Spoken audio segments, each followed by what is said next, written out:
न कमी आने दी, न नमी आने दी। देश बलिदान करने की जरूरत पड़ी, बलिदान देता रहा। कष्ट झेलने की जरूरत पड़ी, कष्ट झेलता रहा। जन आंदोलन खड़ा करने की जरूरत पड़ी, जन आंदोलन खड़ा करता रहा। और भारत की ये लड़ाई ने दुनिया में आजादी के लिए एक माहौल बना दिया। और भारत की एक शक्ति ने दुनिया में जो बदलाव लाया, विस्तारवाद के लिए चुनौती बन गया भारत। इतिहास इस बात को कभी नकार नहीं सकता है। इतिहास इस बात को नहीं। मेरे प्यारे देशवासियों, आजादी की लड़ाई में पूरे विश्व में भारत ने अपनी एकजुटता की ताकत, अपनी सामूहिकता की ताकत, अपने उज्जवल भविष्य के प्रति अपना संकल्प, समर्पण और प्रेरणा, उस ऊर्जा को लेकर के देश आगे बढ़ता चला गया। मेरे प्यारे देशवासियों, कोरोना वैश्विक महामारी के बीच 130 करोड़ भारतीयों ने संकल्प लिया, संकल्प आत्मनिर्भर बनने का। और आत्मनिर्भर भारत आज हर हिंदुस्तान के मन मस्तिष्क को में छाया हुआ है। आत्मनिर्भर भारत ये सपना संकल्प में परिवर्तित देख रहे हैं। आत्मनिर्भर भारत ये एक प्रकार से शब्द नहीं, ये आज 130 करोड़ देशवासियों के लिए मंत्र बन गया है। हम जानते हैं, जब मैं आत्मनिर्भर की बात करता हूं, हम में से जो भी 25-30 साल की उम्र से ऊपर होंगे, उन सबने अपने परिवार में अपने माता पिता या अपने बुजुर्गों से सुना होगा कि भाई बेटे बेटी अब 20 साल 21 साल के हो गए हो, अब अपने पैरों पे खड़े हो जाओ। 20-21 साल में भी परिवार संतानों से अपने पैरों पर खड़े होने की अपेक्षा करता है।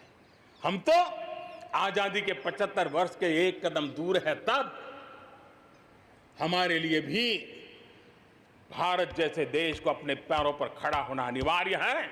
आत्मनिर्भर बनना अनिवार्य है। जो परिवार के लिए आवश्यक है, वो देश के लिए भी आवश्यक है। और इसलिए, और मुझे विश्वास है, भारत इस सपने को चरितार्थ करके रहेगा। और उसका कारण मेरे देश के नागरिकों के सामर्थ्य पर मुझे यकीन है। मुझे मेरे देश की प्रतिभा पर गर्व है। मुझे देश के युवाओं में, देश की मातृशक्ति में, हमारी महिलाओं में अप्रतिम सामर्थ्य जो है, उस पर मेरा भरोसा है। मेरा हिंदुस्तान की सोच, हिंदुस्तान का अप्रोच, इस पर विश्वास है। और इतिहास गवाह है कि भारत एक बार ठान लेता है तो भारत करके रहता है। और इसी के कारण जब हम आत्मनिर्भर की बात करते हैं तो दुनिया को भी उत्सुकता भी है, भारत से अपेक्षा भी है। और इसलिए हमें उस अपेक्षा को पूर्ण करने के लिए अपने आप को योग्य बनाना बहुत आवश्यक है। हमें अपने आप को तैयार करना बहुत आवश्यक है। भारत के चिंतन में भारत जैसे विशाल देश, भारत युवा शक्ति से भरा हुआ देश, आत्मनिर्भर भारत की पहली शर्त होती है आत्मविश्वास से भरा हुआ भारत। उसकी यही नींव होती है और यही विकास को नई गति, नई ऊर्जा देने का सामर्थ्य रहती है। भारत विश्व एक परिवार के संस्कारों से पला बड़ा हुआ है। अगर वेद कहते थे वसुधैव कुटुंबकम, तो विनोबा जी कहते थे जय जगत। और इसलिए हमारे लिए विश्व एक परिवार है। और इसलिए आर्थिक विकास भी हो, लेकिन साथ साथ मानव और मानवता का भी केंद्र स्थान होना चाहिए, इसका महत्व होना चाहिए। उसी को लेकर के हम चलते हैं। आज दुनिया इंटरकनेक्टेड है, आज दुनिया इंटरडिपेंडेंट है और इसलिए समय की मांग है कि विश्व अर्थव्यवस्था में भारत जैसे विशाल देश का योगदान बढ़ना चाहिए। विश्व कल्याण के लिए भी ये भारत का कर्तव्य है और भारत को अपना योगदान बढ़ाना है तो भारत को स्वयं को सशक्त होना होगा, भारत को आत्मनिर्भर होना होगा। हमें जग कल्याण के लिए भी अपने आप को सामर्थ्यवान बनाना ही पड़ेगा और जब हमारी जड़ें मजबूत होगी, हमारा अपना सामर्थ्य होगा तो हम दुनिया का भी कल्याण करने की दिशा में कदम उठा सकते हैं। हमारे देश में अथाक प्राकृतिक संपदा है, क्या कुछ नहीं है। आज समय की मांग है कि हमारे इन प्राकृतिक संसाधनों में हम वैल्यू एडिशन करें, हम हमारे मानव संपदा में मूल्य वृद्धि करें, नई ऊंचाइयों पर ले जाएं और हम देश में कब तक कच्चा माल विदेश भेजते रहेंगे, रॉ मटेरियल कब तक दुनिया में भेजते रहेंगे। और देखिए तो रॉ मटेरियल दुनिया में भेजना और फिनिश गुड को दुनिया से वापस लाना, ये खेल कब तक चलेगा। और इसलिए हमें आत्मनिर्भर बनना होगा, हमारी हर शक्ति पर वैश्विक आवश्यकताओं के अनुसार मूल्य वृद्धि करना है, ये हमारा दायित्व है। ये वैल्यू एडिशन करने की दिशा में हम आगे बढ़ना चाहते हैं, हम विश्व में योगदान करने के लिए हम आगे बढ़ना चाहते हैं। विश्व में हम कुछ न कुछ, उसी प्रकार से कृषि क्षेत्र, एक समय था जब हम बाहर से गेहूं मंगवा करके अपना पेट भरते थे, लेकिन हमारे देश के किसानों ने वो कमाल करके दिखा दिया। आत्मनिर्भर भारत आज कृषि क्षेत्र में बना है। आज भारत के किसान, भारत के नागरिकों का ही पेट भरते इतना नहीं है, आज भारत वो स्थिति में है कि दुनिया में जिसकी जरूरत है उसको भी हम अन्न दे सकते हैं। अगर ये हमारी शक्ति है, आत्मनिर्भर की ये ताकत है, तो हमारे कृषि क्षेत्र में भी मूल्य वृद्धि आवश्यक है। वैश्विक आवश्यकताओं के अनुसार हमारे कृषि जगत में बदलाव की आवश्यकता है।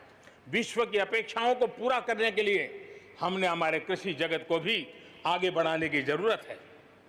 आज देश अनेक नए कदम उठा रहा है और इसलिए अब आप देखिए स्पेस सेक्टर में हमने खुला कर दिया, देश के युवाओं को अवसर मिला है।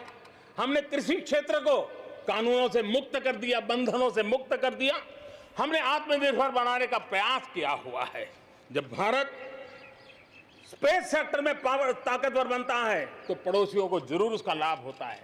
जब आप ऊर्जा के क्षेत्र में पावरफुल होते हैं तो जे देश अपना अंधेरा मिटाना चाहता है, भारत उसमें मदद कर सकता है। देश के जब हेल्थ सेक्टर का इंफ्रास्ट्रक्चर आत्मनिर्भर हो जाता है तो विश्व के अनेक देशों को टूरिज्म के रूप में, हेल्थ डेस्टिनेशन के रूप में भारत उनकी पसंदीदा बन सकता है। और इसलिए हमें आवश्यक है कि हम भारत में बने सामान की पूरी दुनिया में वाहवाही कैसी हो। और एक जमाना था हमारे देश में जो चीजें बनती थी, हमारे स्किल मैन पावर के द्वारा जो काम होता था, उसकी दुनिया में बहुत वाहवाही होती थी, इतिहास गवाह है।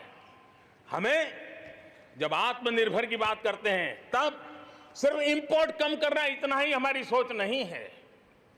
जब आत्मनिर्भर की बात करते हैं तब हमारी ये जो कौशल्य है, हमारा जो ह्यूमन रिसोर्स का सामर्थ्य है, जब चीजें बाहर से आने लगती है तो उसका वो सामर्थ्य खत्म होता चला जाता है, पीढ़ी दर पीढ़ी वो नष्ट हो जाता है। हमें हमारे उस सामर्थ्य को बचाना भी है, बढ़ाना भी है, कौशल्य को बढ़ाना है, क्रिएटिविटी को बढ़ाना है और उसको लेकर के हमें आगे बढ़ना है। हमें स्किल डेवलपमेंट की दिशा में बल देना है। आत्मनिर्भर भारत के लिए, हमारे सामर्थ्य को बढ़ाने के लिए मेरे प्यारे देशवासियों, मैं जानता हूं जब मैं आत्मनिर्भर की बात करता हूं तब अनेक आशंकाएं प्रकट भी की जाती हैं। मैं इस बात को मानता हूं कि आत्मनिर्भर भारत के लिए लाखों चुनौतियां हैं, और जब विश्व स्पर्धा के मोड़ में हो तब तो चुनौतियां बढ़ भी जाती हैं। लेकिन देश के सामने अगर लाखों चुनौतियां हैं तो देश के पास करोड़ों समाधान देने वाले शक्ति भी है, मेरे देशवासी भी हैं जो समाधान का सामर्थ्य देते हैं। अब देखिए, कोरोना के संकट काल में हमने देखा कि बहुत सी चीजों के लिए हम कठिनाइयों में हैं, हमें दुनिया से लाना है, दुनिया दे नहीं पा रही थी। हमारे देश के नौजवानों ने, हमारे देश के उद्यमियों ने, हमारे देश के उद्योग जगत के लोगों ने बीड़ा उठा लिया। जिस देश में N95 नहीं बनता था बनने लगे, PPE नहीं बनता था बनने लग गए, वेंटिलेटर नहीं बनता था बनने लग गए। देश की आवश्यकताओं की तो पूर्ति हुई, लेकिन दुनिया में एक्सपोर्ट करने की हमारी ताकत बन गई। दुनिया की जरूरत थी, आत्मनिर्भर भारत दुनिया को कैसे मदद कर सकता है, आज हम इसमें हम देख सकते हैं। और इसलिए विश्व की भलाई में भी भारत का योगदान करना ये दायित्व बनता है, और उसलिए भी हमें उसी प्रकार से बहुत हो चुका है। आजाद भारत की मानसिकता क्या होनी चाहिए? आजाद भारत की मानसिकता होनी चाहिए वोकल फॉर लोकल। हमारे जो स्थानीय उत्पाद है उसका हमने गौरवगान करना चाहिए। हम अपनी चीजों का गौरवगान नहीं करेंगे तो उसको अच्छा बनने का अवसर भी नहीं मिलेगा, उसकी हिम्मत नहीं बढ़ेगी। आइए हम मिलकर के संकल्प लें, आजादी के 75 साल के पर्व की ओर जब कदम रख रहे हैं तब वोकल फॉर लोकल का जीवन मंत्र बन जाए और हम मिलकर के भारत की उस ताकत को हम बढ़ावा दे दें। मेरे प्यारे देशवासियों, हमारा देश कैसी कैसी कमाल करता है, कैसे कैसे आगे बढ़ता है, इस बात को हम भली भांति समझ सकते हैं। कौन सोच सकता था कि कभी गरीबों के जनधन खाते में लाखों करोड़ों रुपए सीधे ट्रांसफर हो जाएंगे? कौन सोच सकता था कि किसानों की भलाई के लिए एपीएमसी जैसा एक्ट में इतने बदलाव हो जाएंगे? कौन सोचता था हमारे व्यापारी आलम पे जो लटकती तलवार थी, एसेंशियल कमोडिटी एक्ट, इतने सालों के बाद वो भी बदल जाएगा? कौन सोचता था कि हमारा स्पेस सेक्टर हमारे देश के युवाओं के लिए खुला कर दिया जाएगा? आज हम देख रहे हैं, राष्ट्रीय शिक्षा नीति हो, one nation one ration card की बात हो, वन नेशन वन ग्रिड की बात हो, वन नेशन वन टैक्स की बात हो, इंसॉल्वेंसी और बैंकरप्सी कोड उसकी बात हो, चाहे बैंकों को मर्जर करने का प्रयास हो, देश की सच्चाई बन चुकी है, देश की हकीकत है। भारत में परिवर्तन के इस कालखंड में रिफॉर्म्स के परिणामों को दुनिया देख रही है। एक के बाद एक दूसरे से जुड़े हुए हम जो रिफॉर्म्स कर रहे हैं उसको दुनिया बहुत बारीकी से देख रही है, और उसी का कारण है बीते वर्ष भारत में एफडीआई में अब तक के सारे रिकॉर्ड तोड़ दिए। फॉरेन डायरेक्ट इन्वेस्टमेंट अब तक के सारे रिकॉर्ड तोड़ दिए। बीते वर्ष भारत में एफडीआई में 18% की वृद्धि हुई है, बढ़ोतरी हुई है, और इसलिए कोरोना काल में भी दुनिया की बड़ी बड़ी कंपनियां भारत की ओर रुख ले रही हैं। ये विश्वास ऐसे ही पैदा नहीं हुआ है, ऐसे ही दुनिया मोहित नहीं हुई है। इसके लिए भारत ने अपनी नीतियों पर, भारत ने अपने लोकतंत्र पर, भारत ने अपनी अर्थव्यवस्था की बुनियाद की मजबूती पर जो काम किए हैं उसने ये विश्वास जगाया है। दुनिया भर के अनेक बिजनेस भारत को सप्लाई चेन के केंद्र के रूप में आज देख रहे हैं। अब हमें मेक इन इंडिया के साथ साथ मेक फॉर वर्ल्ड ये मंत्र को लेकर के भी हमें आगे बढ़ना है। 130 करोड़ देशवासियों का सामर्थ्य, जब एक ही समय में, जरा याद कीजिए पिछले कुछ दिन, और 130 करोड़ देशवासियों के सामर्थ्य के लिए गर्व कीजिए। कोरोना के इस महाकालखंड में एक तरफ चक्रवात, पूरब में भी चक्रवात, पश्चिम में भी चक्रवात, बिजली गिरने से अनेक लोगों की मौत की खबरें, कहीं पर बार बार भूस्खलन की घटनाएं, छोटे मोटे भूकंप के झटके, इतना कम था तो हमारे किसानों के लिए टिड्डी दल की आपत्तियां आई। न जाने एक साथ एक के बाद एक मुसीबतों का अंबार लग गया, लेकिन उसके बावजूद भी देश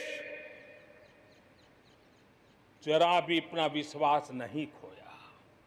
देश आत्मविश्वास के साथ आगे बढ़ता जाया गया। देशवासियों के जीवन को, देश की अर्थव्यवस्था को कोरोना के प्रभाव से जल्दी बाहर निकालना आज हमारी प्राथमिकता है। इसमें अहम भूमिका रहेगी नेशनल इंफ्रास्ट्रक्चर पाइपलाइन प्रोजेक्ट की। इस पर 110 लाख करोड़, उससे भी ज्यादा खर्च किए जाएंगे।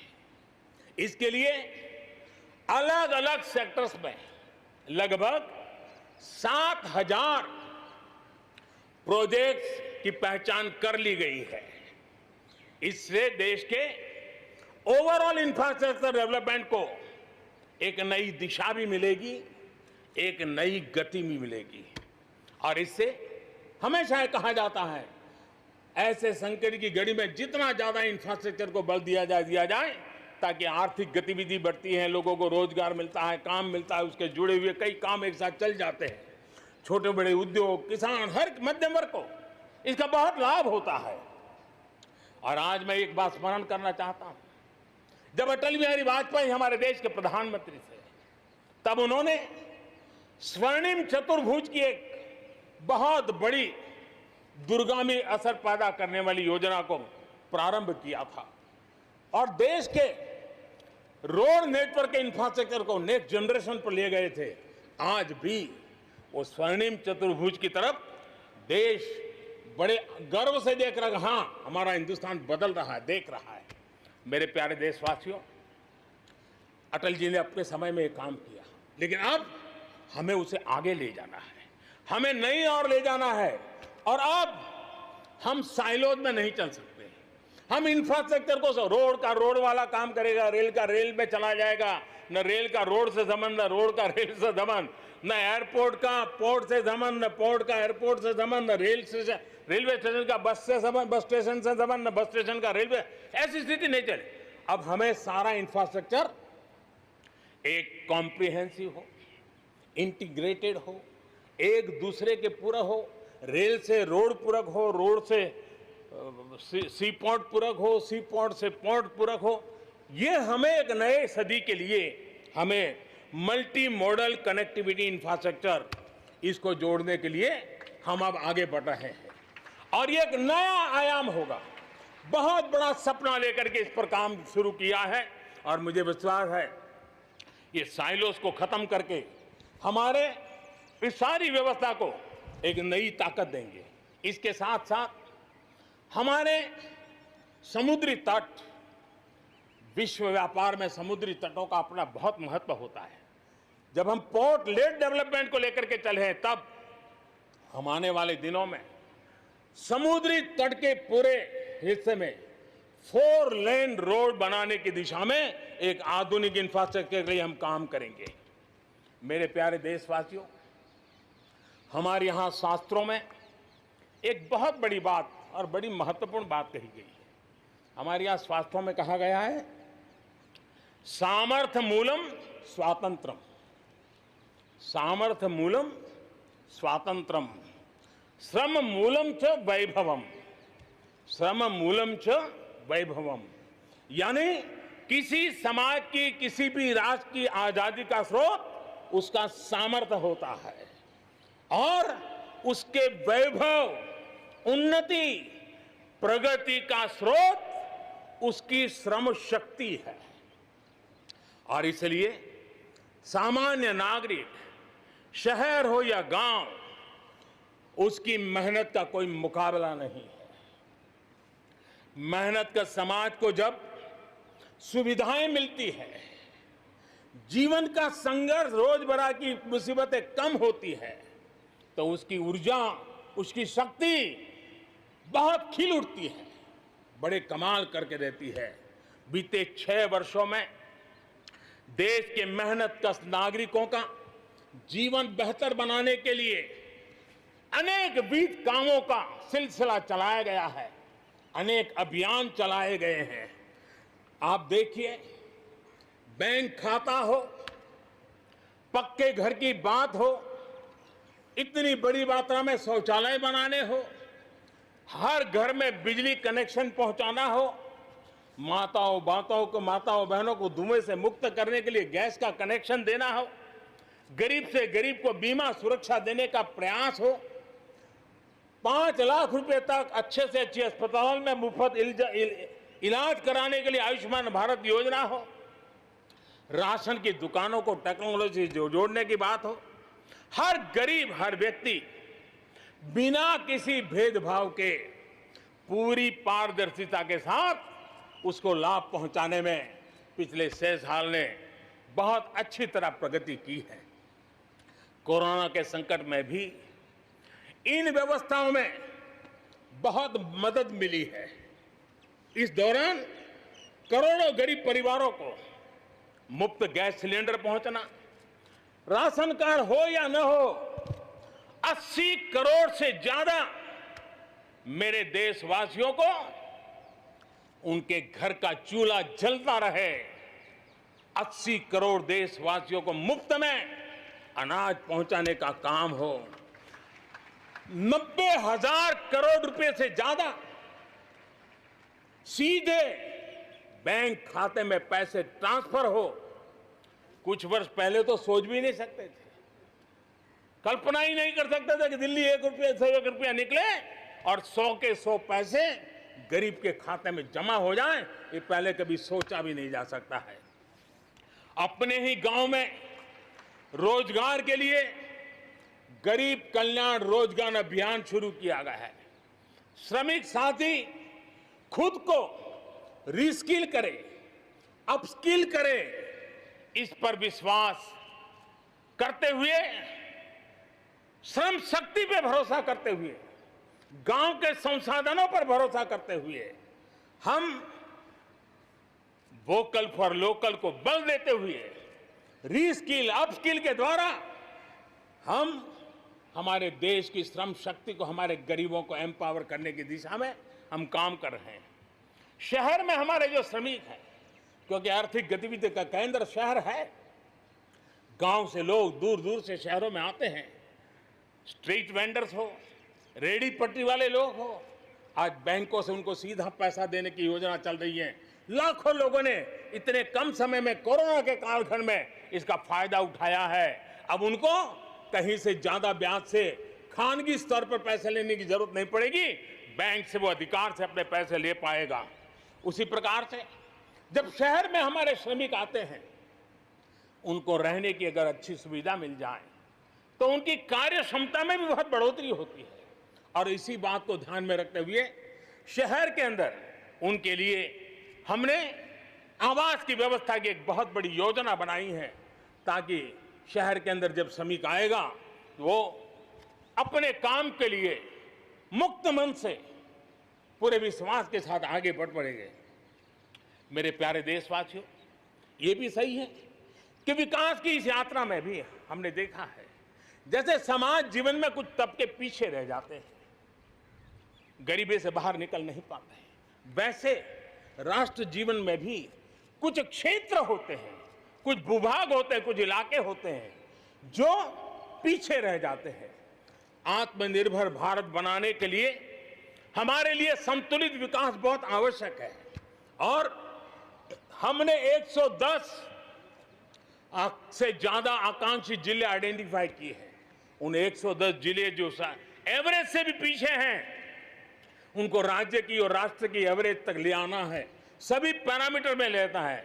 वहां के लोगों को बेहतर शिक्षा मिले, वहां के लोगों को बेहतर स्वास्थ्य सुविधाएं मिले, वहां के लोगों को रोजगार के स्थानीय अवसर पैदा हो, और उसके लिए लगातार हमने इन 110 जिले जो हमारी विकास यात्रा में कहीं पीछे छूट गए हैं, उनको आगे ले जाने के लिए प्रयास कर रहे हैं। मेरे प्यारे देशवासियों, आत्मनिर्भर भारत की अहम प्राथमिकता आत्मनिर्भर कृषि और आत्मनिर्भर किसान, और इसको हम कभी भी नजरअंदाज नहीं कर सकते हैं। किसान को पिछले दिनों हमने देखा है, एक के बाद एक रिफॉर्म आजादी के इतने सालों के बाद किए गए हैं। किसान को तमाम बंधनों से मुक्त करना हो, वो काम हमने कर दिया है। आप सोच नहीं सकते होंगे, हमारे देश में आप अगर साबुन बनाते हैं, हिंदुस्तान के कोने में जाके साबुन बेच सकते हैं। आप अगर कपड़ा बनाते हैं, हिंदुस्तान के किसी कोने में जाके कपड़ा बेच सकते हैं। आप चीनी बनाएं, आप चीनी बेच सकते हैं। लेकिन मेरा किसान, बहुत लोगों को पता नहीं होगा, मेरे देश का किसान जो उत्पादन करता था, न वो अपनी मर्जी से बेच सकता था, न अपनी मर्जी से जहां बेचना चाहता था वहां बेच सकता था। उसके लिए जो दायरा तय किया था वहीं बेचना पड़ता था। उस सारे बंधनों को हमने खत्म कर दिया है। अब हिंदुस्तान का किसान उस आजादी की सांस को ले पाएगा, ताकि वो हिंदुस्तान के किसी में भी, दुनिया के किसी भी कोने में अपना माल बेचना चाहता है, वो अपने टर्म्स पर बेच पाएगा। इस बात को हमने किसान की आय को बढ़ाने के लिए अनेक वैकल्पिक चीजों को भी बल दिया है। उसके किसानी में इनपुट कॉस्ट कैसे कम हो, सोलार पंप, उसको डीजल पंप से मुक्ति कैसे दिला दे, अन्नदाता ऊर्जादाता कैसे बने, मधुमक्खी पालन हो, फिशरीज हो, पोल्ट्री हो, ऐसे अनेक चीजें उसके साथ जुड़ जाएं, ताकि उसकी आय दोगुना हो जाए। उस दिशा में हम लगातार काम कर रहे हैं। आज समय की मांग है, हमारा कृषि क्षेत्र आधुनिक बने, मूल्य वृद्धि हो, वैल्यू एडिशन हो, फूड प्रोसेसिंग हो, पैकेजिंग की व्यवस्था हो, उसको संभालने की व्यवस्था हो, और इसलिए अच्छे इंफ्रास्ट्रक्चर की जरूरत है। आपने देखा होगा, इस कोरोना कालखंड में ही पिछले दिनों 1 लाख करोड़ रुपया एग्रीकल्चर इंफ्रास्ट्रक्चर के लिए भारत की सरकार ने आवंटित किए हैं, और इंफ्रास्ट्रक्चर जो किसानों की भलाई के लिए होगा, और इसके कारण किसान अपना मूल्य भी प्राप्त कर सकेगा, दुनिया के बाजार में बेच भी पाएगा, विश्व बाजार में उसकी पहुंच बढ़ेगी। आज हमने ग्रामीण उद्योगों को मजबूत करने की जरूरत है। ग्रामीण क्षेत्रों में विशिष्ट प्रकार से आर्थिक क्लस्टर बनाने जाएंगे। कृषि और गैर कृषि उद्योगों को गांव के अंदर एक जाल बनाई जाएगी, और उसके कारण उसके साथ साथ किसानों के लिए जो नई एफपीओ हमने बनाने का, किसान उत्पादक संघ बनाने का जो हमने कोशिश की है, वो अपने आप में एक बहुत बड़ा इकोनॉमिकल एम्पावरमेंट का काम करेगा। भाइयों बहनों, मैंने पिछली बार यहां पर जल जीवन मिशन की घोषणा की थी। आज उसको 1 साल हो रहा है। मैं आज गर्व से कह सकता हूं कि जो हमने सपना लिया है कि पीने का शुद्ध जल, नल से जल हमारे देशवासियों को मिलना चाहिए। स्वास्थ्य की समस्याओं का समाधान भी शुद्ध पीने के जल से जुड़ा हुआ होता है। अर्थव्यवस्था में भी उसका बहुत बड़ा योगदान होता है, और उसको लेकर के जल जीवन मिशन शुरू किया। आज मुझे संतोष है कि प्रतिदिन हम 1 लाख से ज्यादा घरों में, हर दिन 1 लाख से ज्यादा घरों में जल पहुंचा रहे हैं, पाइप से जल पहुंचा रहे हैं। और पिछले 1 साल में 2 करोड़ परिवारों तक हम जल पहुंचाने में यशस्वी हुए हैं। और विशेष करके जंगलों में दूर दूर रहने वाले हमारे आदिवासियों के घरों तक ये पहुंचाने का काम, बड़ा अभियान चला है। और मुझे खुशी है कि आज जल जीवन मिशन ने देश में एक तंदुरुस्त स्पर्धा का माहौल बनाया है। जिले जिले के बीच में तंदुरुस्त स्पर्धा हो रही है। नगर नगर के बीच में तंदुरुस्त स्पर्धा हो रही है, राज्य राज्य के बीच में तंदुरुस्त स्पर्धा हो रही है। हर किसी को लग रहा है कि प्रधानमंत्री का जल जीवन मिशन का जो सपना है उसको हम जल्दी से जल्दी अपने क्षेत्र में पूरा करेंगे। कोऑपरेटिव कॉम्पिटिटिव फेडरलिज्म को एक नई ताकत इस जल जीवन मिशन के साथ जुड़ गई है और उसके साथ भी हम आगे बढ़ रहे हैं। मेरे प्यारे देशवासियों, चाहे हमारा कृषि का क्षेत्र हो, चाहे हमारे लघु उद्योगों का क्षेत्र हो, चाहे हमारे नौकरी पेशा करने वाले समाज के लोग हो, ये करीब करीब सभी लोग एक प्रकार से भारत का मध्यम वर्गीय बहुत बड़ा संपुट है। और मध्यम वर्ग से निकले हुए प्रोफेशनल्स आज दुनिया में अपना डंका जमा रहे हैं। मध्यम वर्ग से निकले हुए हमारे डॉक्टर, इंजीनियर, वकील, साइंटिस्ट, सब कोई दुनिया के अंदर अपना नाम डंडा जमा रहे हैं। और इसलिए ये बात तय है कि मध्यम वर्ग को जितने अवसर मिलते हैं वो अनेक गुना ताकत के साथ उभर करके आते हैं। और इसलिए मध्यम वर्ग को सरकारी दखलंदाजी से मुक्ति चाहिए। मध्यम वर्ग को अनेक विध नए अवसर चाहिए, उसको खुला मैदान होना चाहिए। और हमारी सरकार लगातार मध्यम वर्ग के इन सपनों को पूरा करने के लिए काम कर रही है। मध्यम वर्ग मिरेकल करने की ताकत रखता है। ईज ऑफ लिविंग, इसका सबसे बड़ा लाभ किसी को होना है तो मेरे मध्यम वर्गीय परिवारों को होना है। सस्ते इंटरनेट की बात हो, चाहे सस्ते स्मार्टफोन की बात हो, या उड़ान के तहत हवाई जहाज की टिकटें बहुत मिनिमम हो जाने की बात हो, या हमारे हाईवेज हो, इंफॉर्मेशन वेज हो, ये सारी चीजें मध्यम वर्ग की ताकत को बढ़ाने वाली है। आज आपने देखा होगा मध्यम वर्ग में जो गरीबी से बाहर निकला है उसका पहला सपना होता है अपना घर होना चाहिए। वो एक बराबरी की जिंदगी जाना चाहता है। देश में बहुत बड़ा काम हमने ईएमआई के क्षेत्र में किया और उसके कारण होम लोन सस्ते हुए। और जब एक घर के लिए लोन लेता है तो लोन पूरी करते करते करीब 6 लाख रुपया कि उसके छूट मिल जाती है। यह इतना ही नहीं, पिछले दिनों ध्यान में आया कि बहुत गरीब मध्यम वर्ग के परिवारों ने पैसे लगाए हुए हैं, लेकिन योजनाएं पूरी न होने के कारण खुद का घर मिल नहीं रहा है, किराया भरना पड़ रहा है। भारत सरकार ने 25,000 करोड़ रुपया का विशिष्ट फंड बना करके ये जो आधे अधूरे घर हैं उनको पूरा करके मध्यम वर्गीय परिवारों को घर मिल जाए, उसके लिए हमने अब कदम उठाया है। जीएसटी में बहुत तेजी से टैक्सेशन कम हुआ है, इनकम टैक्स कम हुआ है।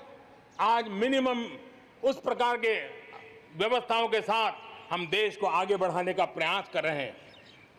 कोऑपरेटिव बैंकों को आरबीआई से जोड़ना ये अपने आप में मध्यम वर्गीय परिवारों के पैसों को सुरक्षित रखने की गारंटी इसके साथ जुड़ी हुई है। एमएसएमई सेक्टर में जो रिफॉर्म्स हुए हैं, एग्रीकल्चर सेक्टर में जो रिफॉर्म्स हुए हैं, इसका सीधा सीधा लाभ हमारे मध्यम वर्गीय मेहनतकश परिवारों को जाने वाला है। और उसके कारण हजारों करोड़ रुपए के स्पेशल फंड आज जो हमारे व्यापारी बंधुओं को, हमारे में लघु उद्योगकारों को हम दे रहे हैं, उनको इसका लाभ मिलने वाला है। आम भारतीय की शक्ति, उसकी ऊर्जा आत्मनिर्भर भारत अभियान का एक बहुत बड़ा आधार है। इस ताकत को बनाए रखने के लिए हर स्तर पर निरंतर काम जारी है। मेरे प्यारे देशवासियों, आत्मनिर्भर भारत के निर्माण में, आधुनिक भारत के निर्माण में, नए भारत के निर्माण में, समृद्ध और खुशहाल भारत के निर्माण में देश की शिक्षा का बहुत बड़ा महत्व है। इसी सोच के साथ देश को 3 दशक के बाद नई राष्ट्रीय शिक्षा नीति देने में हम आज यशस्वी हुए हैं और हिंदुस्तान के हर कोने में इसकी स्वागत के समाचार एक नई ऊर्जा, नए विश्वास दे रहे हैं। ये शिक्षा, ये राष्ट्रीय शिक्षा नीति हमारे विद्यार्थियों को जड़ से जोड़ेगी, लेकिन साथ साथ उसको एक ग्लोबल सिटीजन बनाने का भी पूरा सामर्थ्य देगी। वो जड़ों से जुड़ा होगा, लेकिन उसका सर आसमान की ऊंचाइयों को छूता होगा। आज आपने देखा होगा राष्ट्रीय शिक्षा नीति में एक विशेष बल दिया गया है नेशनल रिसर्च फाउंडेशन का।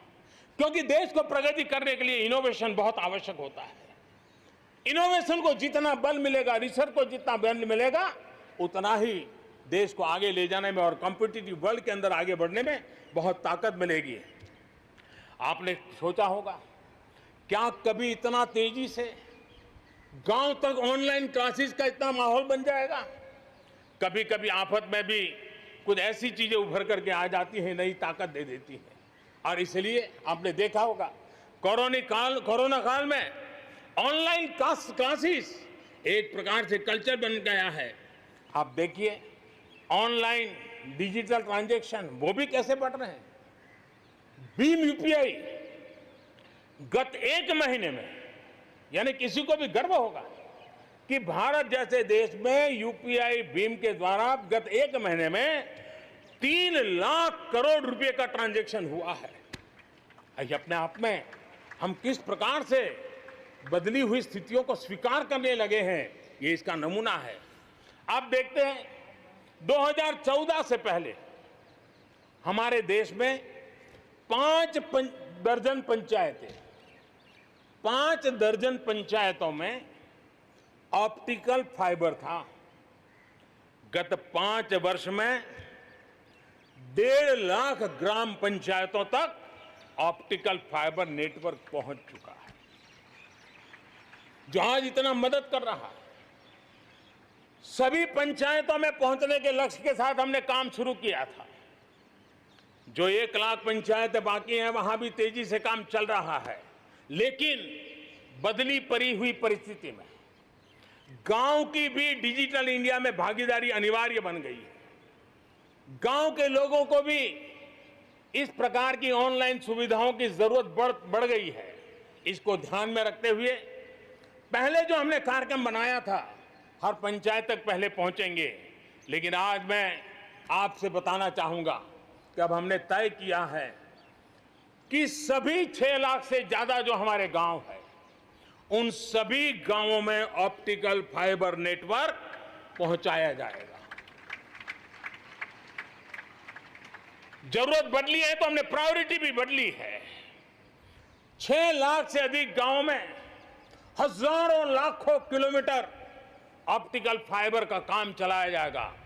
और हमने तय किया है 1000 दिन में, 1000 दिन के अंदर अंदर देश के 6 लाख से अधिक गांवों में ऑप्टिकल फाइबर नेटवर्क काम पूरा कर दिया जाएगा। बदलती हुई टेक्नोलॉजी में साइबर स्पेस, ये हमारी निर्भरता बढ़ती ही जाने वाली है। लेकिन साइबर स्पेस में खतरे भी जुड़े हुए होते हैं। भली भांति दुनिया इससे अब परिचित है, और इनसे देश के सामाजिक ताने बाने, हमारी अर्थव्यवस्था और हमारे देश के विकास पर भी खतरे पैदा करने का ये आसान मार्ग बन सकता है। और इसलिए भारत इसमें बहुत सचेत है, भारत बहुत सतर्क है और इन खतरों का सामना करने के लिए फैसले ले रहा है। इतना ही नहीं, नई व्यवस्थाएं भी लगातार विकसित की जा रही है।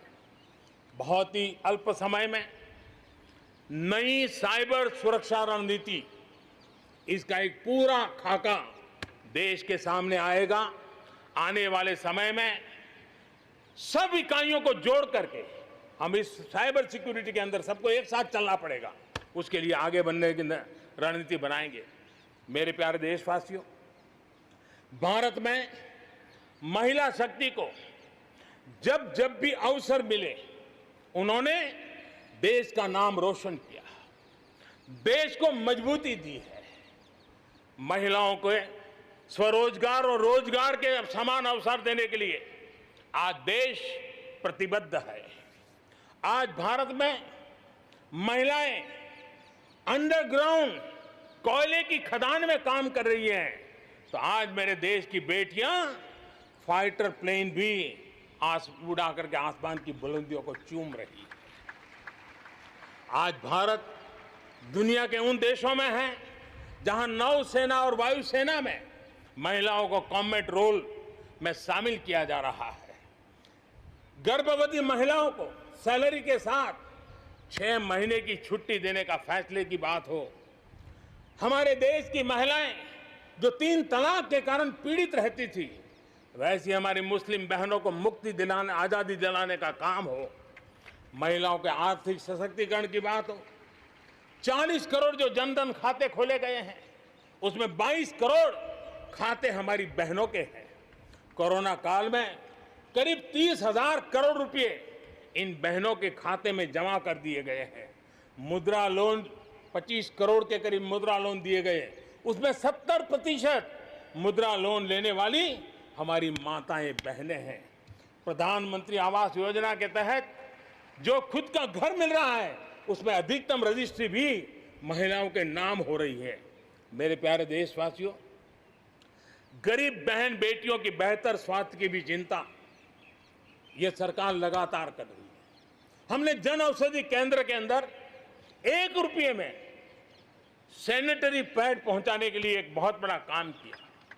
6,000 जन औषधि केंद्रों में पिछले थोड़े से समय में ही करीब 5 करोड़ से ज्यादा सैनिटरी पैड हमारी इन गरीब महिलाओं तक पहुंच चुके हैं।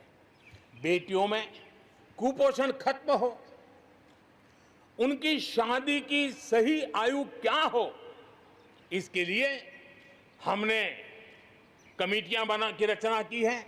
उसका रिपोर्ट आते ही बेटियों की शादी की उम्र के बारे में भी उचित फैसले लिए जाएंगे।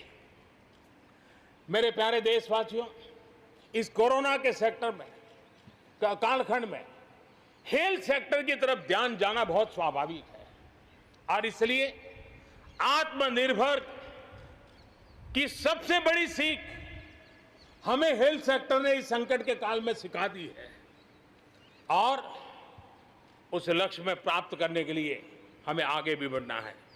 अब देखिए, कोरोना के समय, उसके पूर्व हमारे देश में सिर्फ एक लैब थी टेस्टिंग के लिए। आज 1400 लैब्स का नेटवर्क है, हिंदुस्तान के हर कोने में फैला हुआ है। जब कोरोना का संकट आया तो एक दिन में सिर्फ 300 टेस्ट हो पाते थे।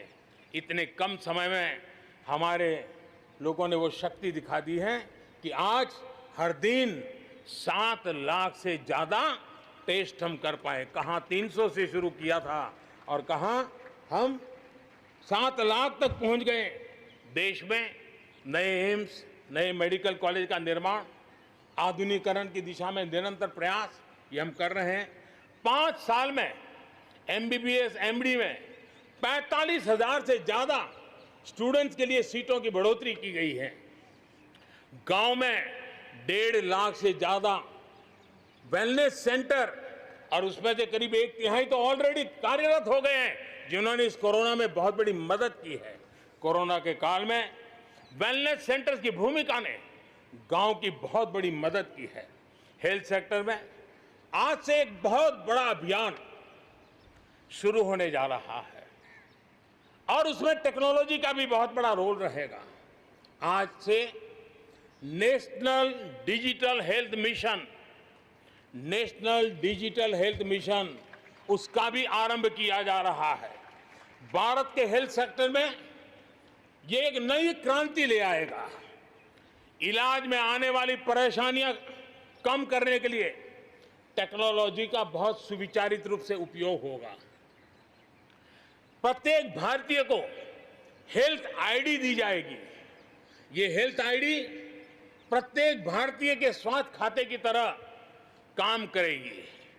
आपके हर टेस्ट, हर बीमारी, आपको किस डॉक्टर के पास कौन सी दवा ली थी, उनका क्या डायग्नोसिस था, कब दी थी, आपकी रिपोर्ट क्या थी, ये सारी जानकारी इस एक हेल्थ आईडी में आपको समाहित की जाएगी। डॉक्टर से अपॉइंटमेंट हो, पैसा जमा करना हो, अस्पताल में पर्ची बनवाने की भागदौड़ हो, तमाम दिक्कतें नेशनल डिजिटल हेल्थ मिशन के माध्यम से अनेक मुसीबतों से मुक्ति मिलेगी और उत्तम स्वास्थ्य के लिए हमारा कोई भी नागरिक सही फैसले कर पाएगा, ये व्यवस्था उसे होने वाली है। मेरे प्यारे देशवासियों, जब भी अब कोरोना की बात आती है तो एक बात स्वाभाविक है, हर किसी के मन में सवाल है, कोरोना की वैक्सीन कब तैयार होगी? ये सवाल हर एक के मन में है, पूरी दुनिया में है। मैं आज देशवासियों को कहना चाहूँगा, देश के हमारे वैज्ञानिकों की प्रतिभा एक ऋषि मुनि की तरह लेबोरेटरी में जी जान से जुटे हुए अखंड एक निष्ठ तपस्या कर रहे हैं, बड़ी कड़ी मेहनत कर रहे हैं। और भारत में एक नहीं, दो नहीं, तीन वैक्सीन उसके टेस्टिंग के अलग अलग चरण में है। वैज्ञानिकों से जब हरी झंडी मिल जाएगी, बड़े पैमाने पर प्रोडक्शन होगा और उसकी तैयारियां भी पूरी तरह रेडी हैं। और तेजी से प्रोडक्शन के साथ वैक्सीन हर भारतीय तक कम से कम समय में कैसे पहुंचे, उसका खाका भी तैयार है, उसका रूपरेखा भी तैयार है। मेरे प्यारे देशवासियों, हमारे देश में अलग अलग जगहों पर विकास की तस्वीर अलग अलग है। कुछ क्षेत्र बहुत आगे हैं, कुछ क्षेत्र बहुत पीछे हैं। ये असंतुलन आत्मनिर्भर भारत के सामने एक महत्वपूर्ण चुनौती मैं मान सकता हूं। और इसलिए जैसा मैंने प्रारंभ में कहा, 110 आकांक्षी जिलों पर हम बल दे रहे हैं, उसको विकास की बराबरी लाना चाहते हैं। हम विकास के इकोसिस्टम बनाना, कनेक्टिविटी को सुधारना, ये हमारी प्राथमिकता है।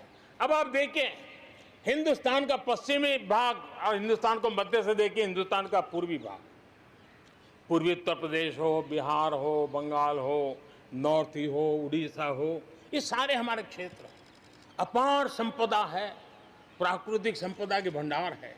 यहाँ के लोग सामर्थ्यवान है, शक्तिवान है, प्रतिभावान है, लेकिन अवसरों के अभाव में ये क्षेत्र हमारे असंतुलन रहा है। और इसलिए हमने अनेक नए कदम उठाए।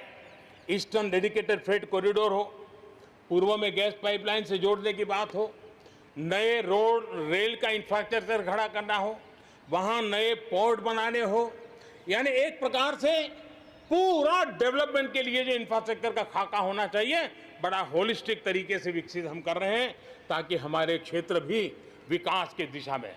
उसी प्रकार से लेह लद्दाख, करगिल, जम्मू कश्मीर, एक क्षेत्र, एक प्रकार से इस क्षेत्र को एक वर्ष पूर्व 370 से आजादी मिल चुकी है, एक साल पूरा हो चुका है। ये एक साल जम्मू कश्मीर के एक नई विकास यात्रा का